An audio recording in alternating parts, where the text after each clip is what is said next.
Alexandra, frage die Karten, zeigen mir einen Weg. So, hallo ihr Lieben, es ist Ende des Monats. Ich habe mir schon eine Weile überlegt, ich würde gerne mal wieder so ein klassisches Monatsorakel machen. Das heißt, wir gucken mit dem großen Blatt in den nächsten Monat rein. Ihr könnt am Ende noch eine kleine Botschaft auswählen, also so wie beim Wochenorakel, nur eben für den nächsten Monat.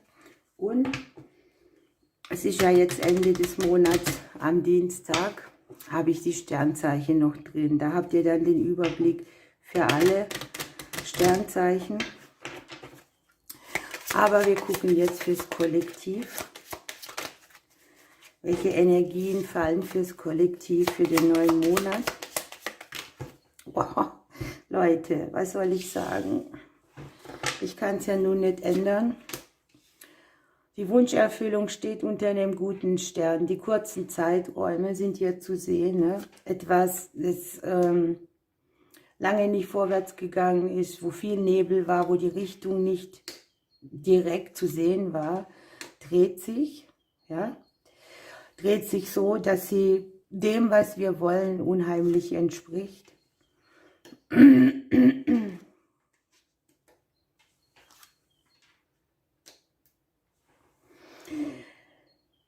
Es ist so, dass für diese Prozesse, ne, für die wir hier lange gebraucht haben,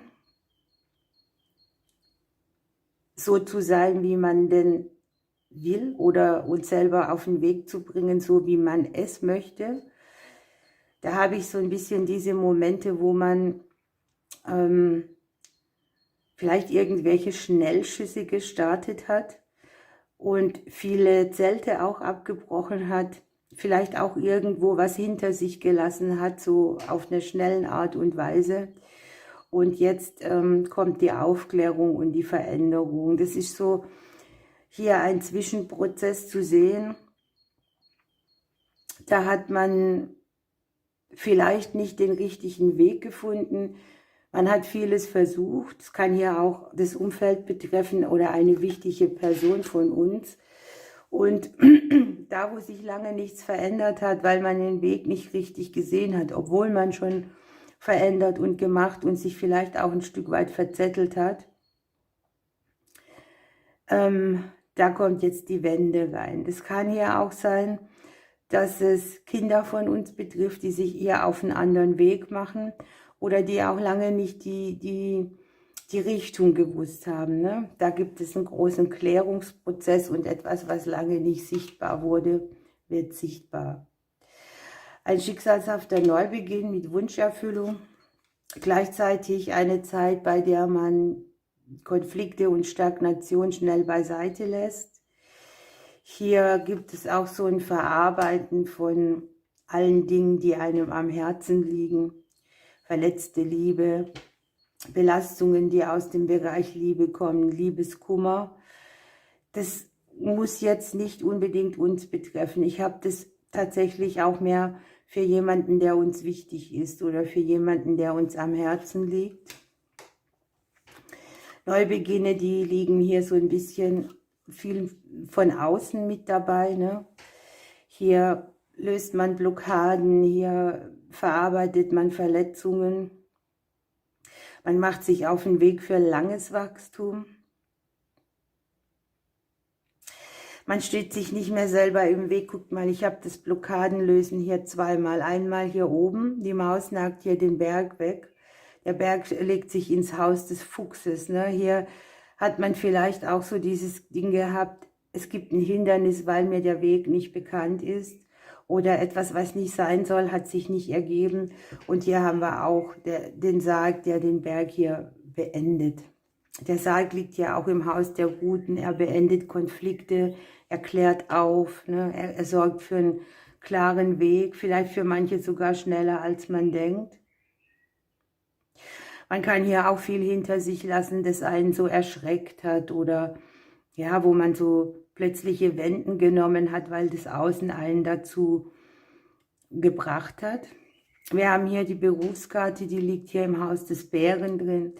Da sehen wir auch überall, wo es blockiert hat oder wo Hindernisse waren.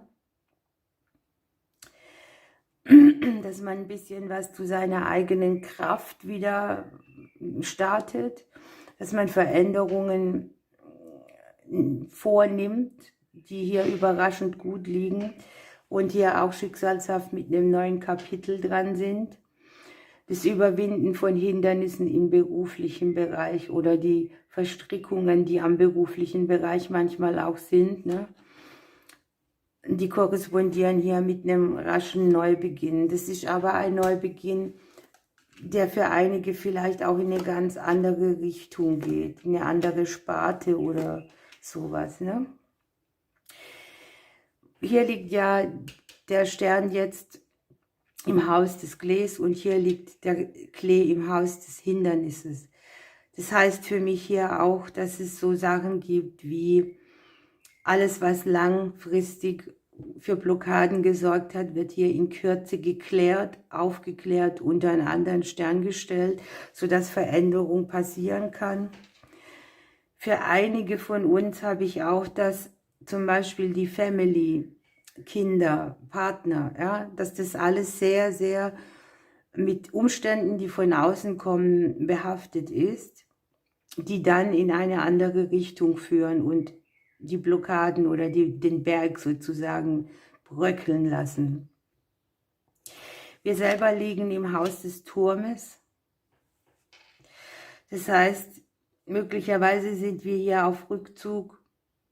Wir denken sehr viel nach über Liebe, verletzte Liebe, Treue, Freundschaft, Loyalität, Wunden auch, die man im Bereich Liebe und Beziehung hat. Man hat hier so einen Neubeginn, den man greifen könnte. Man wünscht sich vielleicht auch schicksalshaft, dass da was ganz Neues auf einen zukommt. Etwas, das so auch Bedürfnisse, die man hat, die man vielleicht selber sich nicht zugestanden hat, so zeigt, dass diese Bedürfnisse befriedigt werden. Es ist jetzt egal, in welchem Bereich, ne? Was hier auch sein kann für einige, mit Sicherheit nicht für alle, das ist eine kollektive Sache, aber man sieht es auch. Hier können neue Partner ins Leben kommen, Menschen, die zum Beispiel das Verliebtsein anregen, Menschen, die einen wie so auf den Weg mitgeschickt werden. Das ist ja immer die Sache, wie lässt man sich da drauf ein, ne? Hier haben wir so eine Sandwich-Situation. Hier ist ein neuer Mensch, hier sind wir, hier ist der Partner. Natürlich kann es auch sein, dass man hier vor einer Entscheidung steht für einige. Es kann auch sein, weil wir ja selber im Haus des Turmes liegen, dass wir so getrennt sind und dass uns hier etwas im Außen begegnet, das eine neue Partnerschaft ankündigen könnte. Aber man hat halt hier so diese Blockaden noch von dem, was man hatte in der Mitte. Ja. Es gibt hier Entscheidungen zu fällen, die haben damit zu tun, dass man unabhängig ist, dass man seine eigene Größe lebt. Möglicherweise hat der ein oder andere hier mit dem Vorgesetzten irgendwas zu entscheiden, was finanziell hier mit am Beruf liegt, wo man noch so ein bisschen ausmerzt, was verdiene ich, wo mache ich einen Mangel oder was kostet mich irgendetwas, was ich investiere in meine berufliche Situation. Möglicherweise überlegt der ein oder andere auch, ob er vielleicht versucht, ja, wie soll ich das nennen, einen finanziellen Mangel über ein berufliches Thema auszugleichen, ne? Das heißt, ich suche mir irgendwie im Arbeitsbereich etwas, das meine Finanzen antreibt.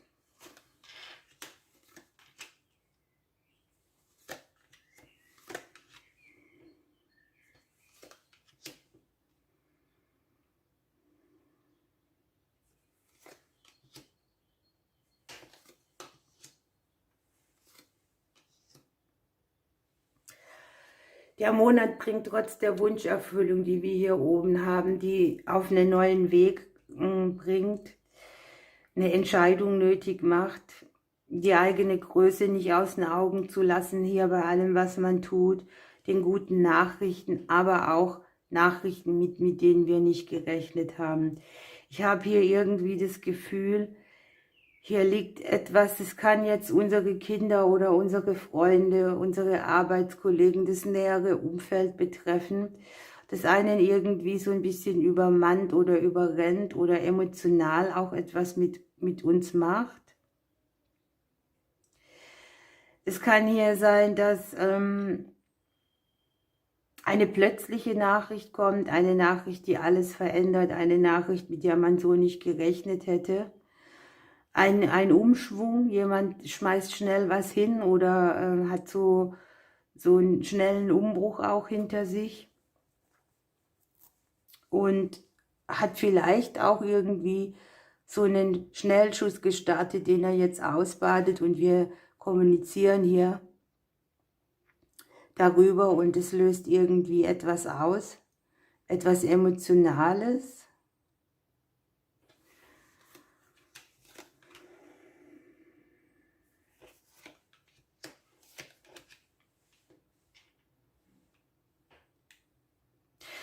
Es kann jetzt hier ein sehr schneller, plötzlicher Umbruch sein im häuslichen Bereich oder aber auch etwas, das man im Umfeld ganz schnell so stehen ließ, das mit einem Konflikt beim Thema Geld einhergeht. Ne? Die Sonne geht hier raus. Im Haus der Sonne liegt der Reiter drin. Hier bewegt sich etwas nach vorne, das dann zu einer Veränderung führt. Familienthemen liegen hier im Hause des Schicksals drin. Das Schicksal liegt hier im Haus der Blumen. Hier kann sein, dass man, das sind wir nicht selber. Ich versuche mal die Kamera ein bisschen zu klären. Dass irgendjemand im Umfeld, der uns wichtig ist, hier irgendeinen doofen Zug macht, den wir hier irgendwie mit abfangen oder ausbaden. Es kann eine häusliche Veränderung sein, die dann vielleicht auch wieder rückgängig gemacht wird oder die Kosten verursacht, irgendein Vertragswechsel auf der Arbeit oder auch bei irgendetwas, was verbindlich ist. Und an sich versucht man hier, sich ein neues Fundament zu erschaffen, geht aber einen falschen Weg und man sieht hier unten, dass wir das irgendwie mit ausbaden. Ne?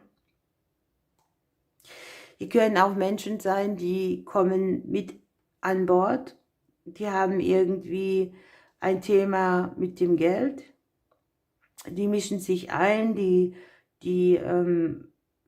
haben Forderungen oder die machen irgendwas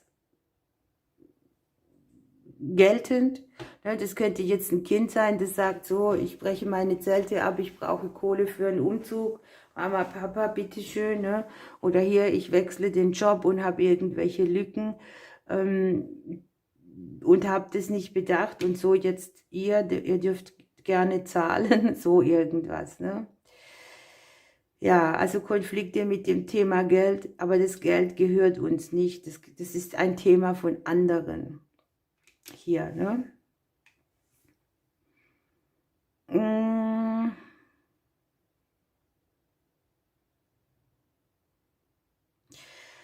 Die Berufskarte, die liegt hier eigentlich so, dass sie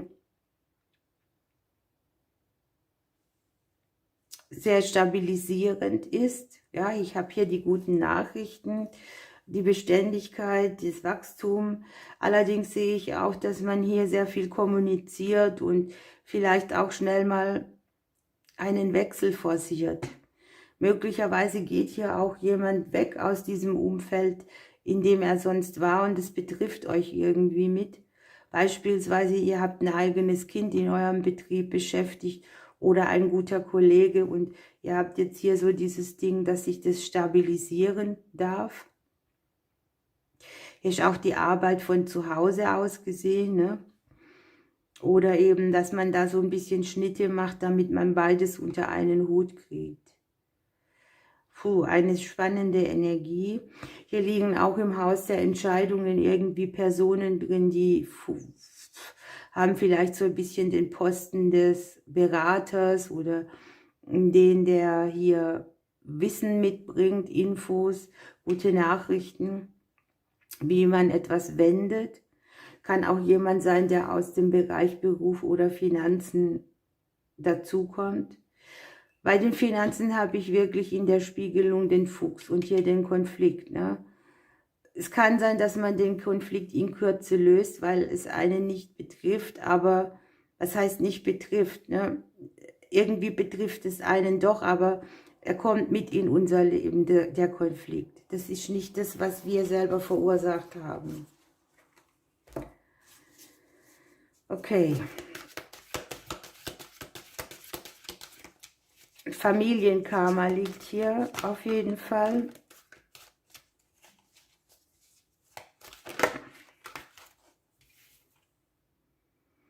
Das passt ja wunderbar. Hier braucht man eine Strategie in diesem Monat. Wir haben das Opossum. Das ist sehr interessant, denn wenn dir hier jemand Konflikte mit in dein Geldhaus bringt oder innerfamiliär irgendwie sowas kommt, dass du was dazugeben sollst oder ein Loch stopfen, das andere wissentlich oder unwissentlich mal schnell verursacht haben, dann hast du hier mit dem Opossum die klare Aussage, bleib dir treu, bewahre deine Kraft, gib nicht auf, kapituliere nicht. Das Genie in dir kennt Wege, die wir jetzt noch gar nicht so richtig wissen. Hier darf man mal so ein bisschen mitspielen, eine gewisse Strategie fahren und man kann hier Ziele verwirklichen, das liegt hier ja auch, aber man braucht hier eine gewisse Strategie, wie man hier durch die Sache geht. Hier wird einem auch gesagt, dass wir hier einen Plan brauchen. Das Opossum selber, wenn es in irgendwelchen Lebenslagen ist, die vielleicht ein bisschen unüberwindbar erscheinen, dann spielt es krank oder es hängt plötzlich kopfüber oder es stellt sich auch tot. Also es nimmt verschiedene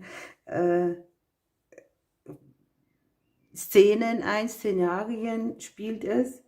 Und man darf hier so reagieren, wie es auch keiner erwartet und mit Humor reagieren.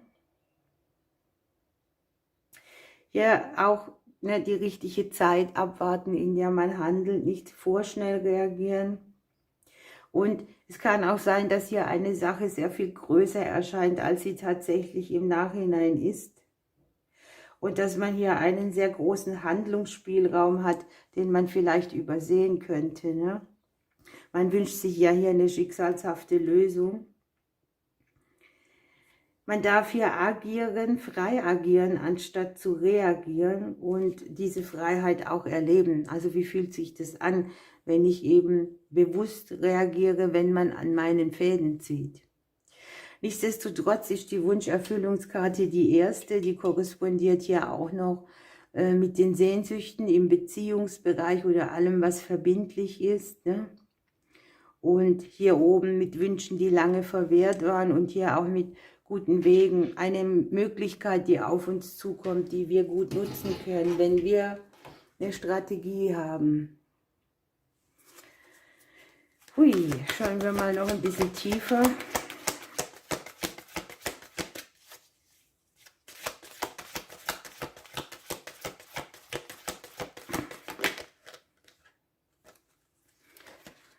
Die gute Biene hat sich umgedreht. Hier erarbeitet man sich den Wohlstand.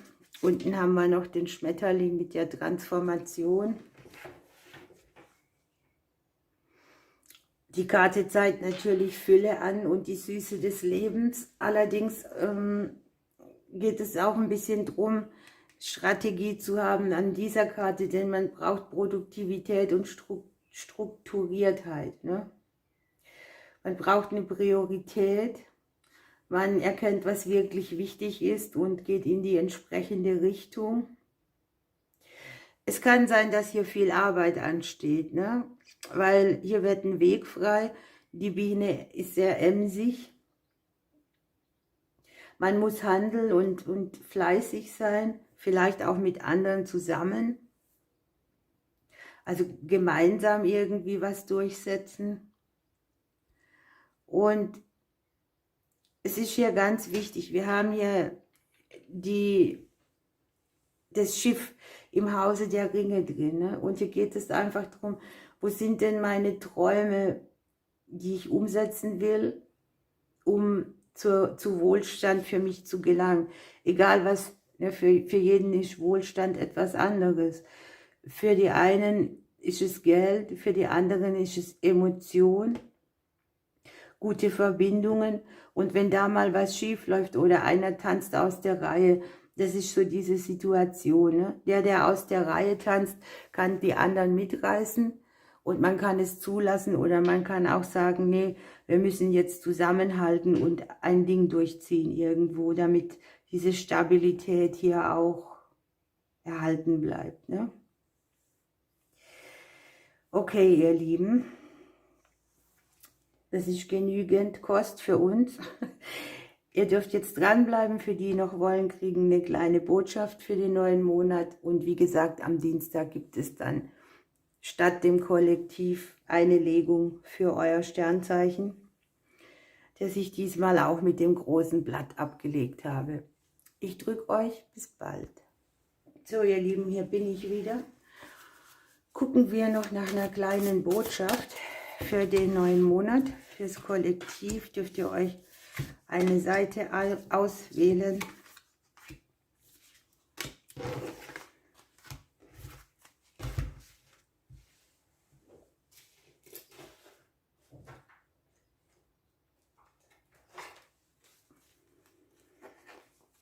Habe ich hier wieder irgendwelche Karten untereinander gemischt. Sekunde. Jetzt.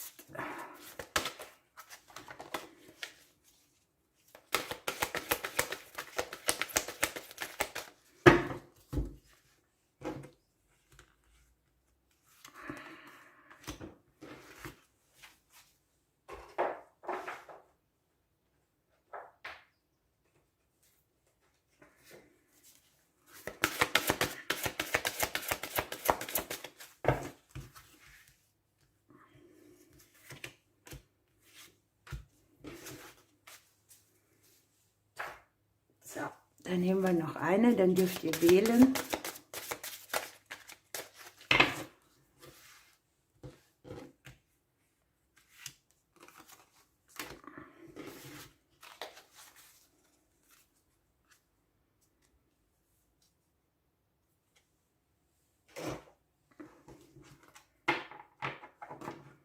Ich lege es mal noch schöner hin.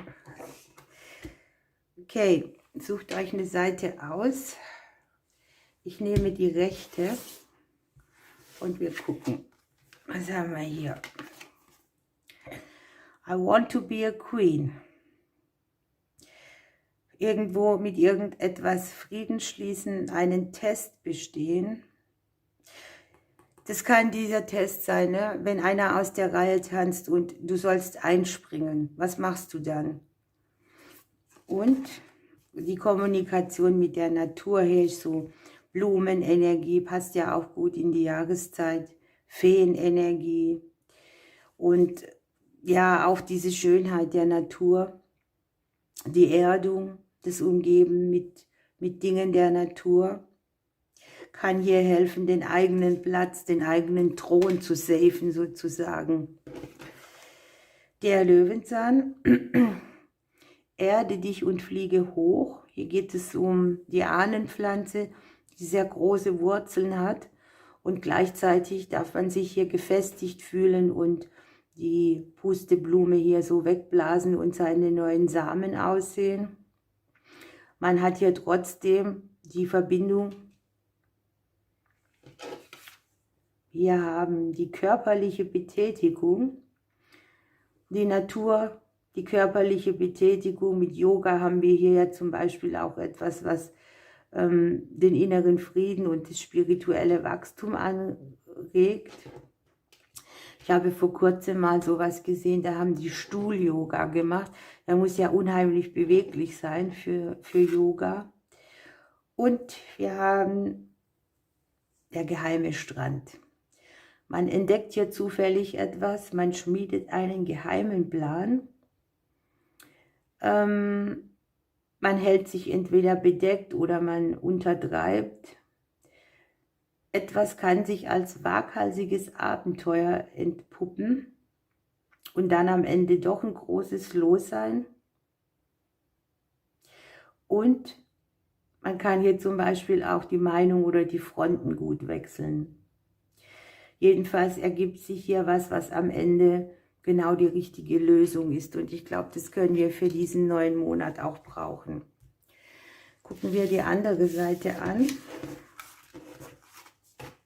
Was habt ihr hier? Ihr sollt euch nicht fürchten, es gibt keinen Grund, Angst zu haben. Denke an deine persönliche Kraft. Ja, und hier darf man hier so ein Anführer sein, ne? Einer, der anderen zeigt, wie es geht oder der etwas weitergibt oder der auch anderen hilft.